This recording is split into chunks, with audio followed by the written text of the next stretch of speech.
I'm going to make an all-American dish, baked beans. I love baked beans. So I'm going to put 3 cans of baked beans in my dish here. I have drained off some of the liquid that was in the baked beans because I'm going to make my own. Set these to the side.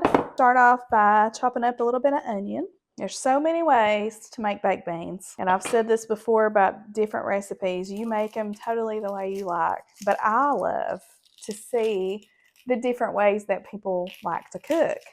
I love to see different versions of recipes and try different things. Sometimes I might venture out and add hamburger meat, ground beef, to my beans. Somebody made fun of me for saying hamburger meat, so I just have to say that every time. But sometimes I might venture out and put ground beef in my baked beans. I don't normally do that, but doesn't mean it's bad. Try things different ways. You never know, you might find a way that you like better. I like to chop my onion fine. Oh, I need to get Sophia's little dish out. Sophia likes baked beans, but she just likes all the things that I add to the beans without the vegetables. She likes the brown sugar and the ketchup and mustard and all that added to her beans, but she doesn't like pieces of onion in hers. And she has tried it, but she just doesn't like it. So I always take a little separate ramekin and I make her own little thing of baked beans without the onions. Put my onion to the side. I don't always add green pepper to my baked beans, but sometimes I do. When I was growing up, my nanny always added green pepper to her baked beans, and so I'm going to do these like hers today.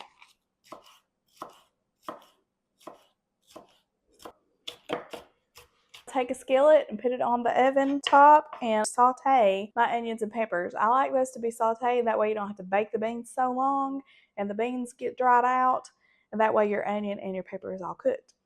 Heat up my skillet to about a medium heat. Pour in some olive oil. You can use whatever kind of oil you want to use. Put these onions and peppers in there and get them a little soft.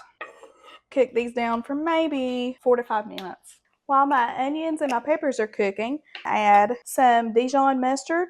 This is the country Dijon. Add probably, I don't measure, that's probably about a tablespoon and a half. You could use yellow mustard for this, whatever kind you like. Add some Worcestershire sauce. Again, not measuring, but I'm going to guess that's about 2 tablespoons.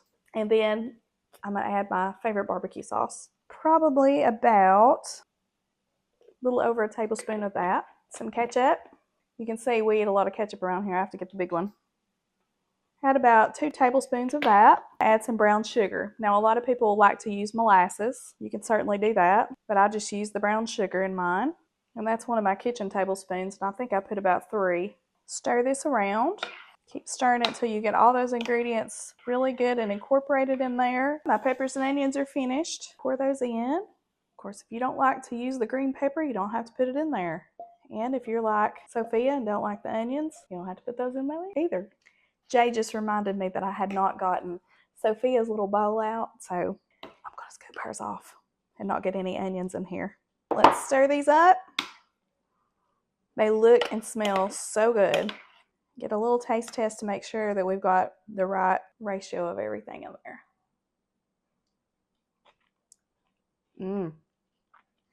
It's going to be so good. Our last ingredient, take a couple of pieces of bacon, cut those up in about a 1/2 inch pieces. And this is going to brown up and flavor the beans. I'm going to bake these in the oven at 400 for about 20 minutes or so.